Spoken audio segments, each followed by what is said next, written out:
छोड़ेंगे न हम तेरा साथ, ओ साथी मरते दम तक। छोड़बा ना तो जाबा कहाँ, कहाँ जाओ, सीटेट पास करे जाओ और कहाँ जाओ। चलते हैं, स्टार्ट करते हैं अपने इस सेशन को। आज के सीटेट का जो साइंस वाला पोर्शन होता है उसको हम कवर करेंगे। हालांकि समय बहुत कम है, लेकिन जितना भी हो सकेगा मैं 3 वीडियो साइंस का लेकर आऊँगा। आपको तीनों वीडियो को देखकर आप पेपर देने जाएं, आपको ज़रूर से लाभ मिलेगा। तो चलते हैं, आज के इस सेशन को स्टार्ट करते हैं। और इसमें जितने भी क्वेश्चन हैं सारे मोस्ट इम्पॉर्टेंट हैं और प्रीवियस ईयर में पूछे गए प्रश्न हैं। तो पुंकेसर के भाग कौन कौन से, ये भी जितने भी पॉइंट हैं सभी पूछे गए पॉइंट हैं, और वो भी एक बार नहीं कई बार पूछे गए हैं इम्पॉर्टेंट पॉइंट। पुंकेसर के भाग कौन कौन से होते हैं? परागकोश और तंतु। यहाँ से एक क्वेश्चन जरूर हर बार देखने को मिलता है, ये इतने में से एक क्वेश्चन फिक्स रहता है। तो नीला लिटमस प्लस HCl को मिलाएंगे तो कौन सा रंग देता है? लाल रंग। लाल लिटमस प्लस क्षार को मिलाएंगे तो नीला रंग देता है। फिनाइलफ्थलीन प्लस HCl को मिलाएंगे तो रंगहीन हो जाएगा। फिनाइलफ्थलीन प्लस NaOH के मिश्रण को मिलाएंगे तो गुलाबी रंग देता है। और फिनाइलफ्थलीन प्लस आसुत जल को मिलाएंगे तो रंगहीन देता है। अगला पॉइंट देखते हैं। यहाँ से भी दोनों गैस में से हर एग्जाम, कोई भी एग्जाम हो, ये दोनों पॉइंट देखने को मिल जाते हैं। तो CO प्लस N2 मिलाएंगे तो प्रोड्यूसर गैस बनेगा। CO प्लस H2 मिलाएंगे तो वाटर गैस बनेगा। मुख्य पोषक तत्व कौन कौन से होते हैं? ये जैसे क्वेश्चन पूछे जाता है सीटेट में तो ऐसे ऑप्शन में रहेगा, तो उसमें एक में और अलग भी पॉइंट लिखा होगा। जैसे ये तीनों पोषक तत्व हैं, कुछ मुख्य पोषक तत्व होते हैं, कुछ गौण और कुछ सूक्ष्म। यहाँ से 3 क्वेश्चन बन सकते हैं। तो डायरेक्ट हम पॉइंट को अलग अलग करके तब आप सभी को बता रहे हैं। तो मुख्य पोषक तत्व कौन कौन से होते हैं? नाइट्रोजन, फास्फोरस और पोटास। गौण पोषक तत्व कौन कौन से होते हैं? कैल्शियम हो गया, मैग्नीशियम हो गया एवं गंधक। सूक्ष्म पोषक तत्व के अंतर्गत कौन से आते हैं? जैसे लोहा हो गया, zinc, copper, manganese, molybdenum, boron एवं क्लोरीन, ये सूक्ष्म पोषक तत्व हैं। एक क्वेश्चन यहाँ से भी क्वथनांक से पूछे जाते हैं। जैसे क्वथनांक में सबसे ज़्यादा क्वथनांक किसका होता है? N-पेंटेन, उसके बाद आइसोपेंटेन, उसके बाद नियोपेंटेन। इसका क्रम लगाने के लिए प्रश्न पूछा जाता है सीटेट में। और प्रबल अम्ल, यहाँ से भी एक क्वेश्चन तो फिक्स ही रहता है। यहाँ से इस पॉइंट से एक क्वेश्चन फिक्स रहता है, एक नहीं तो 4-5 नंबर फिक्स हो सकते हैं, बट हम 2-3 नंबर लेकर चलते हैं। तो प्रबल अम्ल प्लस प्रबल क्षार को मिलाएंगे तो उदासीन लवण देता है। ये दुर्बल नीचे का आ गया होगा, ये दुर्बल इसमें का है, नीचे वाले का है, यहाँ तक केवल उदासीन लवण। अगर किसी जबर आदमी को लड़ा देंगे तो वहाँ पे दोनों लोग बराबर रहेंगे तो कोई घाटा नहीं होगा, यानी उदासीन लवण प्राप्त होंगे। अगर एक प्रबल अम्ल, यहाँ देखो दुर्बल अम्ल और प्रबल क्षार को मिलाएंगे तो क्षार देगा, और प्रबल अम्ल दुर्बल क्षार को मिलाएंगे तो अम्लीय लवण प्राप्त होगा। यहाँ से देखो प्रबल अम्ल है तो प्रबल अम्ल मतलब अम्ल प्राप्त हुआ, प्रबल क्षार है तो क्षार प्राप्त हुआ। तो समझ गए होंगे। पेलेस्नेल की खोज किसने की थी? अलेक्जेंडर फ्लेमिंग महोदय ने। चेचक के टीके का आविष्कार किसने किया था? एडवर्ड जेनर महोदय।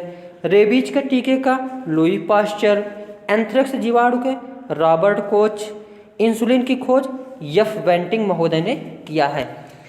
मैंने तुम्हें तो, ये लग रहा दोबारा आ गया है। तो अगला पॉइंट देखते हैं, अभी पहले ही हमने देखा। हाँ, यहाँ से भी ये तो आता है सीरीज लगाने के लिए, बाकी यहाँ से भी क्वेश्चन 4-5 यहाँ का फैक्ट बिल्कुल इम्पॉर्टेंट है, बस ये मान के चलिए, कोई भी पॉइंट स्किप्ड नहीं करना है। रेयान क्या है? तो रेयान मानव निर्मित फाइबर है। प्राकृतिक रेशा के अंतर्गत कौन कौन से आते हैं? ऐसे सीरीज मतलब उसमें काखा गागे लिखा रहेगा और उसमें देगा इसमें प्राकृतिक रेशा कौन सा है। तो जूट हो गया, सिल्क हो गया, काटन हो गया, ये सभी प्राकृतिक रेशा है। कृत्रिम रेशा कौन सा है? रेयान है। प्राकृतिक रबर रेयान को दो हिसाब से पूछा जाता है। पहला कृत्रिम रेशा कौन सा है? रेयान। और कृत्रिम रेशा कौन सा है? रेयान। प्राकृतिक रबर आइसोप्रीन। पीवीसी क्या है? क्लोरोएथीन। नाइलॉन 6 को क्या कहा जाता है? कैप्रोलेक्टम। और ये नेक्स्ट पॉइंट ये सभी लोग प्रयोग करते हैं, मतलब सभी लोगों के पास है और इसको जनरली सबको याद रहना चाहिए। नहीं याद है तो समझो दांत को फिर से देख लो शीशे में। जैसे कृंतक, अगला वाला जो दांत ऊपर और नीचे का हो दो होता है, कृंतक होते हैं। फिर उसके साइड में रदनक जो लंबा वाला दांत होता है। उसके बाद अग्रचवर्णक, फिर चवर्णक। दांतों को 4 भाग में बांटा गया है, कृंतक, रदनक, अग्रचवर्णक और चवर्णक। सीरीज में लगाने के लिए सीटेट में दिया जाता है कि दांतों को का सही क्रम लगाओ, चाहे इधर से इधर पूछ सकता है, चाहे इधर से इधर पूछ सकता है। एक प्रश्न यह पूछता है कि जैसे कई मिट्टी के कई प्रकार होते हैं ना, भारत में 8 प्रकार की मिट्टी पाई जाती है कृषि के अंतर्गत। यूपी में अलग देखोगे तो वो अलग है, बाकी जो भारतीय के अनुसार माना गया है, भारत मानक तय करती है 8 प्रकार की मिट्टी को। तो मिट्टी में पानी सोखने का क्षमता कैसे है? तो मृत्तिका में, उसके बाद गाद, उसके बाद रेत, उसके बाद बजरी, उसके बाद चट्टान, ये पानी सोखने का क्रम है। पौधों में मादा जनन अंग, यह भी क्वेश्चन पूछा जाता है कि इनमें से कौन सा मादा जनन अंग है, कौन पुरुष जनन अंग है। पेड़ पौधे का कौन सा मादा जनन अंग है, कौन पुरुष जनन अंग है। तो देख लेते हैं। पौधों में जनन अंग वर्तिकाग्र, वर्तिका, अंडाशय और पुष्पासन, ये 4 जो है पौधों के मादा जनन अंग हैं। स्त्री के जनन अंग अंडोत्सर्ग, अंडवाहिनी, गर्भाशय और योनि, ये स्त्री के जनन अंग है। पुरुष के जनन अंग की बात करें तो पुरुष के जनन अंग शुक्राणु, वृषण, शुक्राणु, नलिका और शिश्न। हमारे भोजन का पाचन क्रम कैसे है, ये भी पूछा गया है। तो पहले हम भोजन को अंतर्ग्रहण करते हैं, उसके बाद पाचन होता है, फिर उसमें छोटे छोटे रुक्षांश शरीर में होते हैं, वह अनशोषण करते हैं विटामिनों का, फिर वह स्वांगीकरण उसका होता है, उसके बाद निष्कासन होता है भोजन का। रुक्षांश क्या है? तो सेलुलोज बहुल खाद्य पदार्थ होता है। जो हम लोग फल खाते हैं, ये क्या करता है, शरीर में जाता है और शरीर को चिकनाई देता है, ताकि जो भोजन हम लोग खाए हैं वो आसानी से उसका पाचन हो सके और बाहर निकल सके।